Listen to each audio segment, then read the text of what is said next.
Hello and welcome to our video today. In today's video, I'm going to take you through the Capsim GlobalDNA. So currently we are in round 2 of the simulation and the year is 2027. So first of all, if you need help in Capsim GlobalDNA or any related simulation, text me in the email of the description and I'll be able to help you. So currently, as I said, we are in round 2 of the simulation and the year is 2027, and we are going to try and make the decisions for the year or for the year 2027, which is round 2 together, so that we can see where maybe we made mistakes, or maybe where the person that I'm helping made mistakes in the first round, and try and correct them. So one thing that you need to know is in the Capsim GlobalDNA, unlike the Capsim or maybe Capstone, we normally have a report called the Capstone Carrier. Here we have a report called the Globe. So first and foremost, you need to go through the Globe, which is our report here, before making any decision. So straight, I'll open the Globe and we go through it together so that we can know how our company performed in the last round and see how we're going to make decisions for the next year. So we are company Digby, and you can see sales. He made sales of 81,529 for round 1. His EBIT was negative, that's why it's in brackets. His profits were negative, that's why they're in brackets. His cumulative profit was also negative, that's why in brackets. And his SG and sales is 18.9%. Contribution margin of 16.1%, which is too low, and an emergency loan of 0, so he did not have any emergency loan. So scrolling down, you can see the market shares maybe, and for a company Digby, these are actually the ROA, that's the return on assets, the return on equity, and the return on sales. So all of them were actually negative. Our asset turnover was 1.65 and our leverage was 3.22, which is quite high for our leverage. Down here you have the market shares, and our company Digby had a total market share of 24.3%. So we have 3 markets in this simulation: Americas, Europe, and the Asia Pacific. So you need to know that. And for Digby in round 1, we had a market share of 24.3%, which is not bad, but you can do better. Down here you have maybe the market report, so that you can see how many products were sold and all that. So after going through that, I feel like we need to go through the decisions so that we can make the decisions together. And we shall be going through each and every department under the simulation, not here on the report. That's the easiest, because here it's quite complicated for you as a student. So going back to the simulation, we have 2 products only, Days and Deca. But now at the moment I decided to retire this product called Deca. The reason why I retired it is because this product has no returns. The return on assets, or maybe the return on investment, is quite low. So I just decided to retire it so that we can work only with one product called Days. So Days will swell in both the performance and the budget segment. Remember, here we only have 2 segments, the performance segment and the budget segment. So these Days will sell in both the 2 segments, and we see how everything goes. So down here you can see the expectation that customers have in each and every market. Remember, as I've said earlier, that we have 3 markets: the Americas, Europe, and the Asia Pacific. So in the Americas, customers expect a price of 14 to 34, and it has 55% importance. 3 years of age, and it has 19% importance. Speed and accuracy of 5.8 oil, and it has 17% importance. And service life of 14 to 20,000, and it has 9% importance. That's actually in the Americas market. Next is the Europe market, whereby customers are expecting 14 to 34 pounds, and it has 50% importance. Speed, same 5.8 and 5.8. Accuracy, and it has 21% importance. Age of 3 years, and it has 15% importance. And lastly, the service life of 14 to 20,000 has 14% importance. Next is the Asia Pacific market, and under the Asia Pacific, customers expect 14 to 34 price of, and it has 60% importance. 14,000 to 20,000 hours of service life, and it has 14% importance.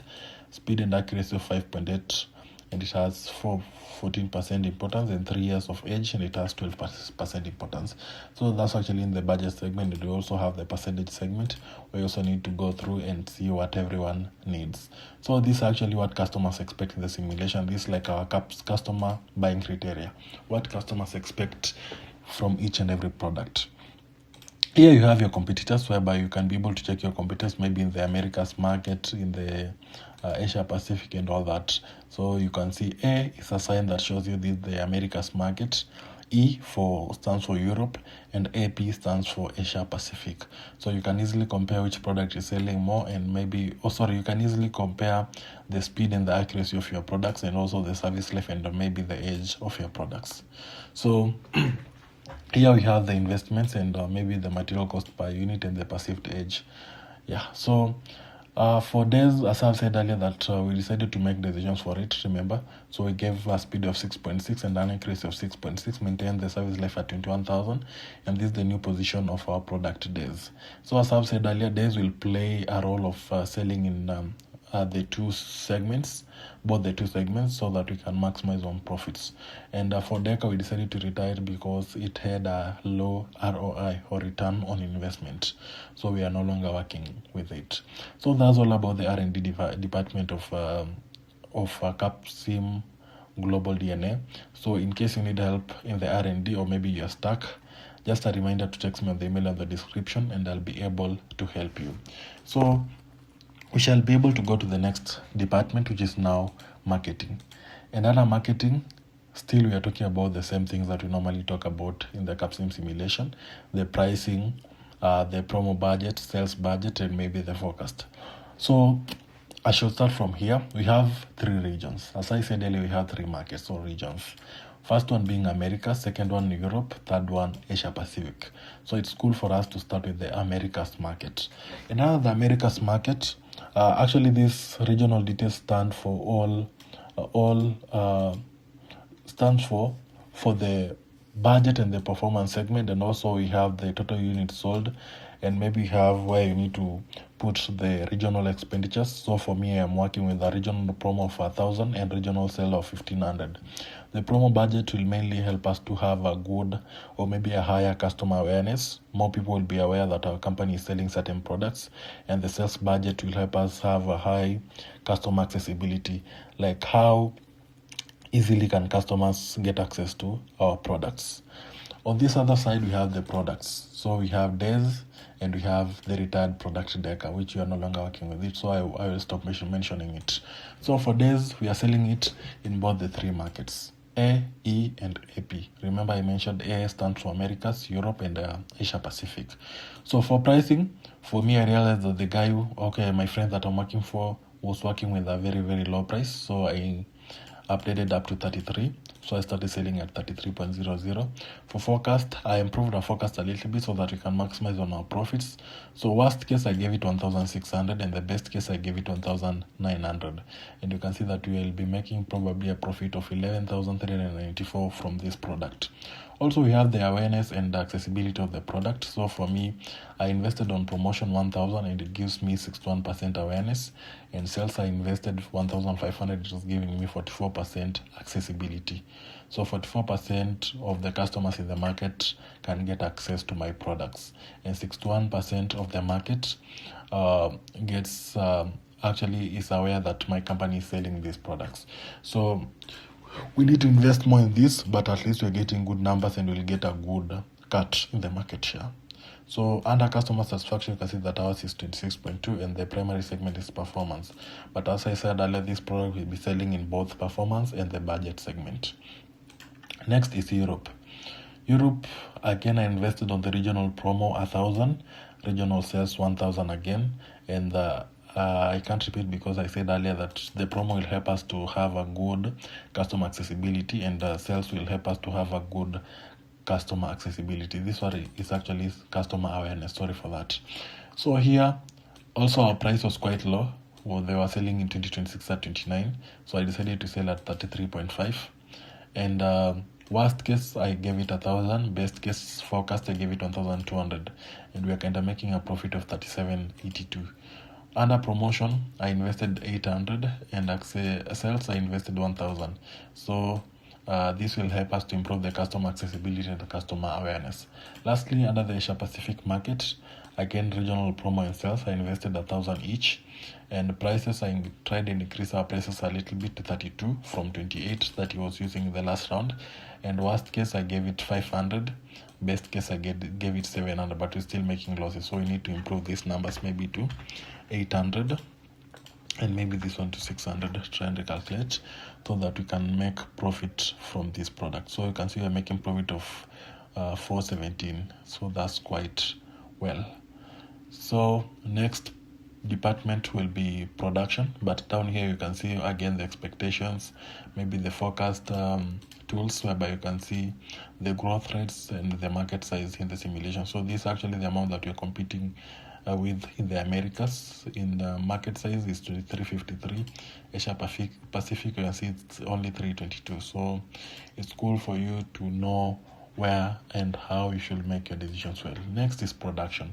So if you are stuck in the marketing department of the Capsim GlobalDNA, again, text me on the email in the description and I'll be able to help. So Americas, under production, we're actually talking about producing products. So we are producing products that we forecasted. And I'll start with this side, whereby we have this side, you can see we have the regions.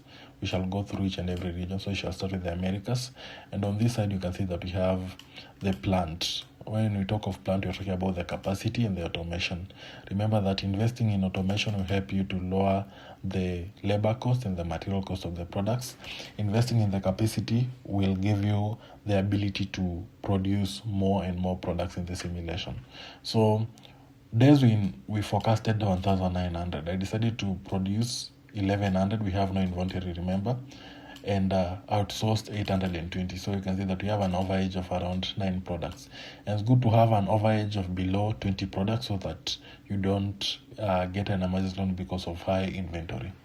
Next, under the Americas still, you can see that our projected contribution margin is at 1.1. Remember that your products should be able to give out a contribution margin of above 30%, so that you can be able to be you can be able to compete with other people. And also you can see our labor cost and material cost per unit. Next is Europe, and under Europe we are forecasted 1,200. I decided to produce 320 and outsourced 900. So we have an overage of around 17 products. Next, Asia Pacific. Our forecast demand is 800, producing 500, and we need to produce more under outsourcing because you remember we added some few products under the forecast.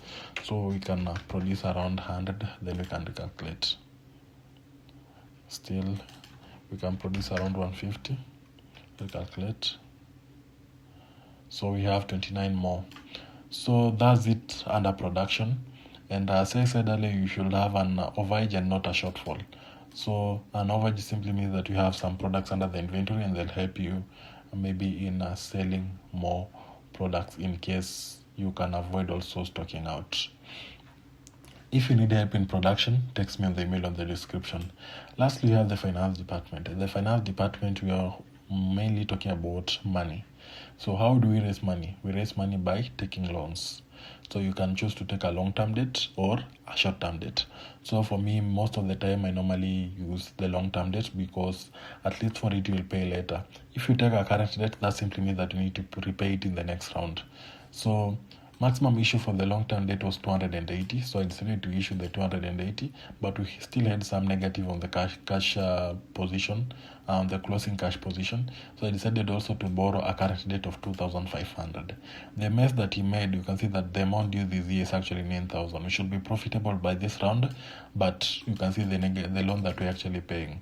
So after taking a current debt of 2,500, you can see that our closing cash position is 756, and that's quite well for this round. So in case you're stuck with the Capsim GlobalDNA simulation, remember to text me on the email in the description or on that WhatsApp number in case I share it on the description, and I'll be able to help you. But in the meantime, text me on the email on the description and I'll help you out. So thank you for watching my video. Don't forget to share, subscribe, and like. Thank you so much.